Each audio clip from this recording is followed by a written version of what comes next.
Hi everybody and welcome to today's episode of Two Coaches with Coffee. I'm here with Ben and you know who I am, Jonathan Maltby. And what are we drinking today, Ben? What do you got? I've got a salt milk coffee. And I've got this amazing egg coffee, which is really coffee with this beautiful layer of custard on the top of it. So today's episode, what we're really going to be talking about is not so much the tactical stuff when it comes to job applications, but more really around the mindset, the beliefs, and the attitudes that you need to go in order to have a successful job search. And one of the things I wanted to kind of start off talking about today is people who maybe their confidence has been battered around a little bit and they're applying for a new job. And because of their low self-confidence, they tend to go for roles that are probably beneath their experience level and their capability. I'm sure you've coached clients or worked with clients who are in that situation. Yeah. What's your typical advice for navigating that particular area?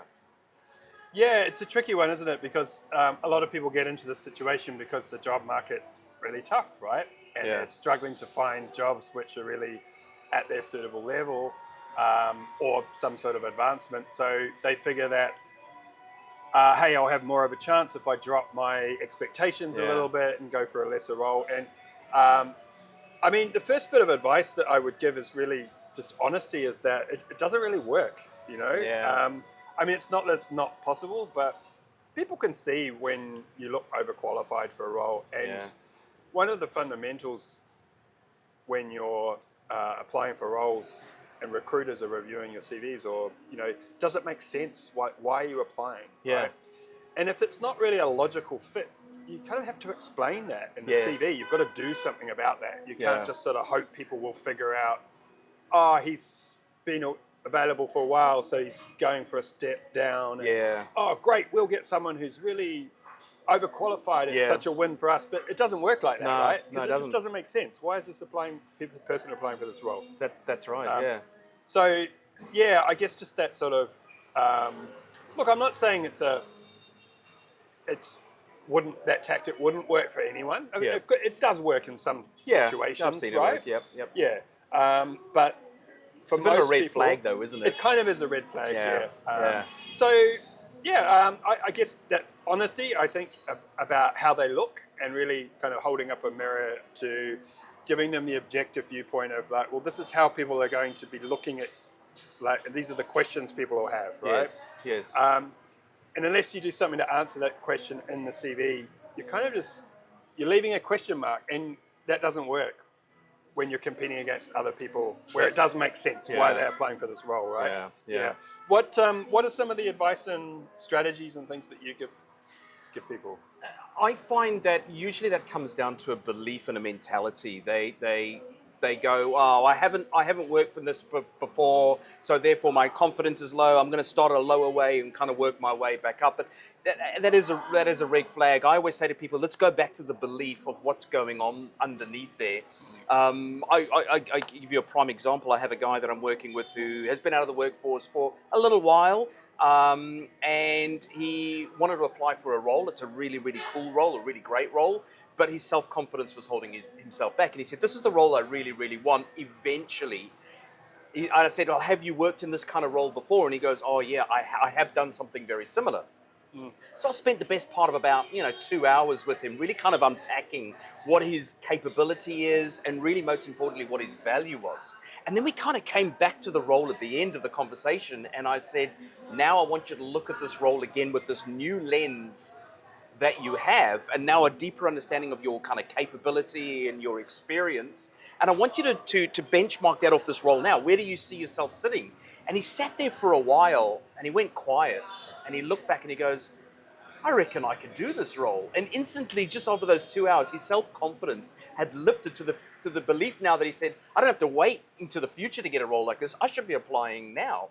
And I said, let's look at the key selection criteria of that particular role. What have you not got? And he had everything that he needed. And I said to him, you know what? I'm going to challenge you on this. I said to him, mate, I think you're above this role. I think you're going to get bored within this role in 6 months because you can do everything on this role. There's nothing to challenge you. I said, by all means, apply. And he has applied for the role. So now fingers crossed to see what kind of happens. But one of the other bits of advice that I kind of give to people, especially with their low self-confidence or maybe they're in a comfort zone, is to stop so much focusing on an outcome. I think outcome creates fear. We get a fear of failure, so we don't apply for a role, or we don't extend ourselves or push ourselves. So if we remove the outcome, the fear of failure, and we become non-attached, we go like, well, if I get the role, that's cool. If I don't get the role, that's cool. Either way, I'm not fussed. Then we can actually focus on the more important thing, which is the action, doing action, taking action. Yeah. And if we're not attached to an outcome, then we've removed the fear factor from that. So that's another kind of tactic that I use to help people kind of get out of their comfort zone a little bit.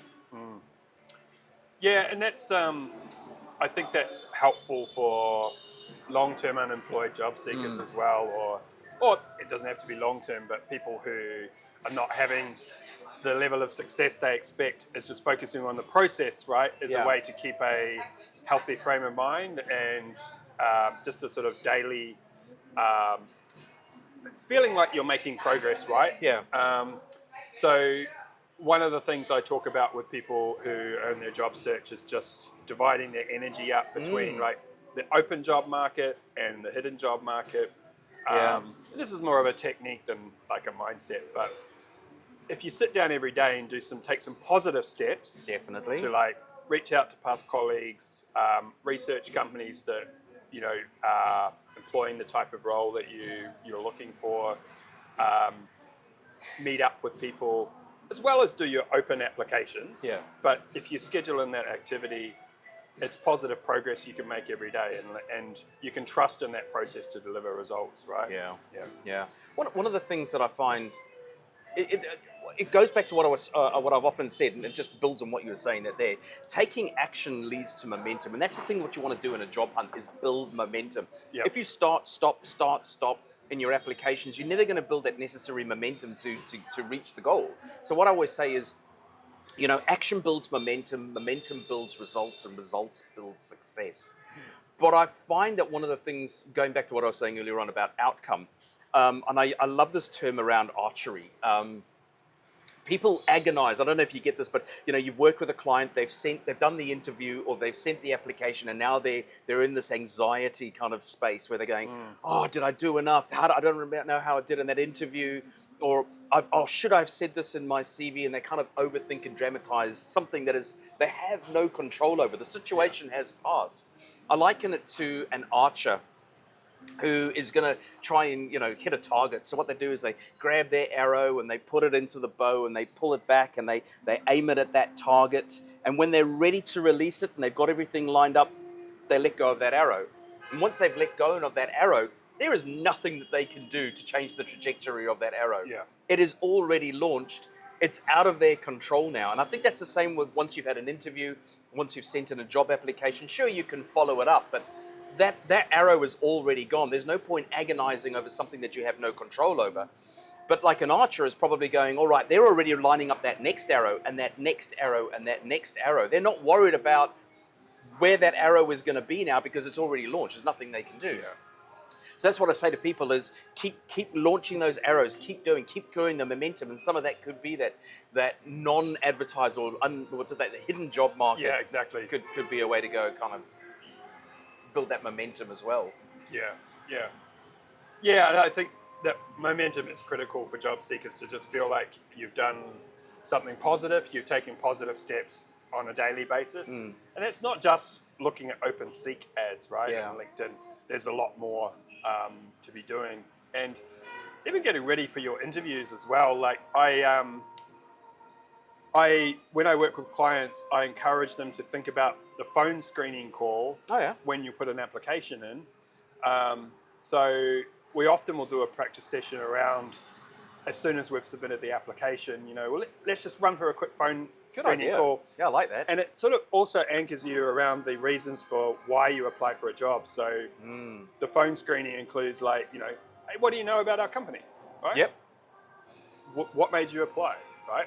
And if you don't have good answers, like even in a way that could come first before you put the application in, you have to identify why you want the job. Exactly. And what are your top strengths as a candidate, right? Yes. So what would be the 3 things that make you a good fit for this role, right? Yeah. I think if you put yourself in that mindset, it makes the applications better quality because you're already thinking about that conversation, right? And you know, your the way you view your strengths as well, and how much strength and alignment is often got to do with your self-confidence as well. So I think, you know, work on your self-confidence is a really, really important thing when it comes to your applications. I mean, they're always going to like to employ someone who's confident in their abilities. So, you know, that's where coaches can help people kind of really kind of elevate their confidence level. And that's a lot of the work that I do with my clients, is really getting into the self-belief, the getting out of the comfort zone, getting into finding out sometimes the fears that they may have. Or one of the things that often holds people back, and I wrote about this recently, was the concept of workplace PTSD. You know, like, you know, I think we've all had some sort of traumatic experience at work, whether it be bullying, a toxic manager, maybe you didn't do something so well in a job, there were factors acting against you, or you were out of your depth, something that has maybe caused you to create some sort of mental block in your head. I always liken it to a ship that is wanting to sail to new destinations, but it hasn't released the anchor yet. The anchor is something that is still anchoring them back to the bottom of the ocean. So they can only go so far, and then bang, they're going to hit that anchor. So often it's figuring out and helping people kind of release that anchor so that they can kind of sail away into new kind of areas as well. So releasing that negative work experience or that negative time in your life, so that you can actually go forward with much more confidence and certainty. Just because it happened in the past does not mean to say that same situation is going to happen in the future. And I think that's a big fear that people have. I'm not going to apply for this because I've worked in that industry before and I had a really bad manager, so I'm definitely going to get a bad manager like that again. Yeah, you get some unusual objections from people about when they look at different roles, and often when you unpack it, right, it is because of some PTSD or negative experience, and that, you know, that manifests itself in interviews, just in your presence, right? Like if you are still processing, you know, a layoff or a toxic work environment that you're escaping for, and you know, I think it's pretty hard to have a peak performance interview when you're carrying baggage. You know? So I like the sound of the work that you do, you know, with clients that's more holistic about unpacking some of the challenges and fears that they have, right? I really enjoy working in that space. I've got a client that I'm working with right now, and he calls it, and he's senior exec, level management, but he comes to me for what he calls career therapy sessions. And that's sometimes helping him work through, you know, maybe his own fears, his own challenges, his own kind of programming. Sometimes I find, you know, people, when they come to me with a belief, is that they're running what I call legacy code. Now, you and I have both worked in the software industry and the tech industry, so we know the concept of legacy code that is outdated. It doesn't serve, it holds the business back. And I think sometimes we're running that legacy code in our heads, and that code is basically, it's written from a belief system, you know, something that we've been told, maybe something that's happened to us in the past. But that legacy code is stopping us from moving forward. It's holding us back. So I know a lot of the coaching that I do kind of dives into that sort of that headspace to say, and sometimes people aren't even they don't even realize that they're running those scripts in their head that are no longer serving them. So really kind of figuring out what happened, where did it come from, and then kind of helping them release that kind of trauma or subconscious kind of feelings around a situation. And my God, when they do that and they get that realization, you check in with them like 6 months later sometimes, and boom, they're in a completely different headspace, in a completely different role, and their biggest regret is that they didn't do something about it earlier. Yeah, sure. So what do you think are some of the excuses that people say of why they can't apply for a particular role? You know, you mentioned something about that a little bit earlier on. What are some of the things that people kind of have going through their head? It's usually focusing too much on gaps, right? And people usually assess, you know, a set of criteria, or that's what they should do, right? Assess the key selection criteria.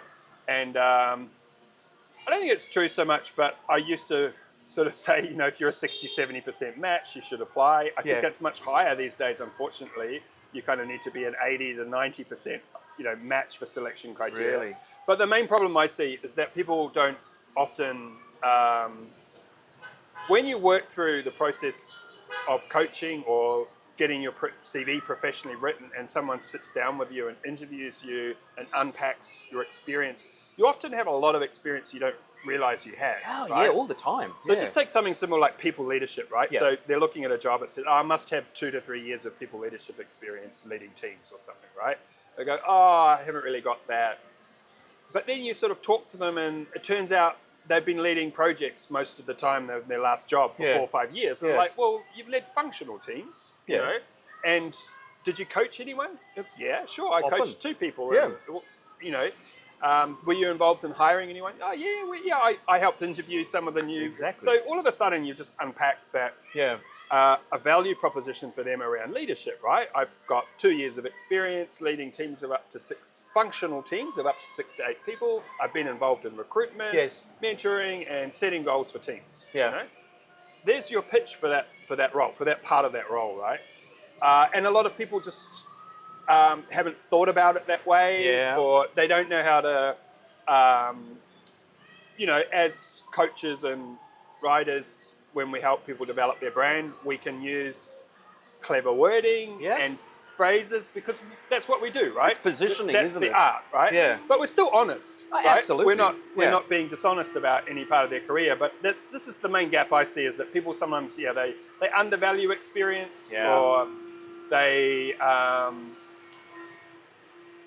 because they're living inside their own belief. Yeah. It actually takes someone sitting alongside them, a third party, to sort of hold up a mirror and say, actually, this is what I see Yeah. when you talk about what you've been doing. Or Yeah. One of the things that talking about gaps, excuse the noise, somebody's got a blender going in, but that's the joys of, filming outside in a really unique cafe. So one of the things that people naturally do, I think we have this wiring to look for the things, to look for the gaps and to go, I don't have that, so I'm not going to apply. I say focus on what you've got, not what you haven't got. Yeah. When it comes to applying for jobs or anything else like that. And I think one of my golden rules, I'm digressing here, but one of my golden rules, I don't know what your thoughts are on this, but people go, I've looked at the key selection criteria, but I really want to be honest and I want to tell them in the letter or in the interview that I don't have these things. I always say that's not your job to highlight a gap. That's their job to find the gap. Don't volunteer something and say, but I don't have these things, because you're already creating a red flag for them where it might not be an issue. Instead, focus on what you do have. So if you've got 70% of the stuff, focus on that and make that look so big that it eclipses the 30% that you don't have. But again, that is a mindset sort of thing. And also, look at gaps not as something that is there to hold you back, or a negative or a roadblock, but instead look at it as an opportunity to grow into that particular area, and hopefully this role will give you that opportunity to fill those gaps.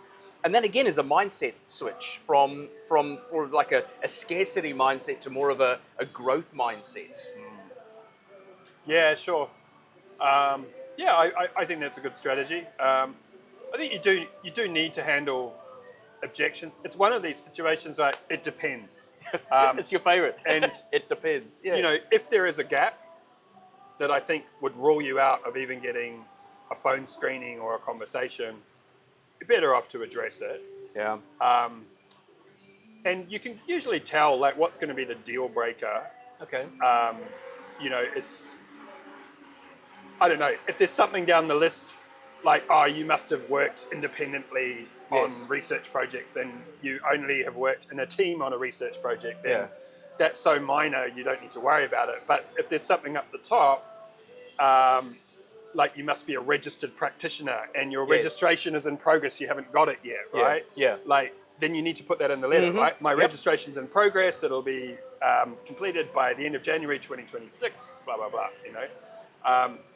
So, I do think sometimes you need to address gaps in the letter, but this is, I think, very common that people only focus on, they're too concerned with the gaps and they forget to actually lead with their strongest suit. And that's what I'm always doing in cover letters, right? Is that right up the top of the cover letter, this is my value proposition for this role. This is why I'm a match. Here's my top 2 or 3 points where I'm the strongest match. Yeah. You know? Lead with your strong points. Yeah. And then sometimes you might handle an objection in the letter as well. I suppose you can do that. Yeah. If it's a very serious one that would just mean you're never going to get an interview if they've got a question about this, right? Yeah. Yeah. There's always the mandatories. One of the things that I find is, and you just kind of made me think of this as well, is that when a job description is quite specific about you must have these things here, all right? And most people say, oh, well, I haven't done this, and I haven't done this, and I haven't done this. What they're often looking at is, I haven't done this that they're asking for in one specific role. They don't have that. So, but when we zoom out and I say, well, have you done this somewhere else in another role? Like, yeah, I did that in that role. And have you done this part of the key selection before? Yeah, but that was a different role. No, that's great. You've got it in that role. You've got it in another role. You've done it. It might just not all be in one role end to end. So what you're doing is you're focusing, you're being too granular in your focus of the role. I say to people, why don't you zoom out and look over the entirety of your career, and now do you have those skills and experience that they're asking for? A lot of people go, oh wow, can I do that? Can I zoom out? And I'm like, absolutely. They're not asking for that. You must have this in one specific role where you've done the whole things before. But if we zoom out, you can see that you probably have much more than you realize. Yeah, I'd agree with that. Well, I think that's all we're going to kind of cover for today. This just makes me think of one thing. A lot of what makes or breaks a good job hunt comes down to mindset, attitude, beliefs, managing fears, getting out of your comfort zone. And I love that quote by Henry Ford that says, whether you think you can or you think you can't, you're right. Love it. See you next time, folks. Bye. Bye-bye.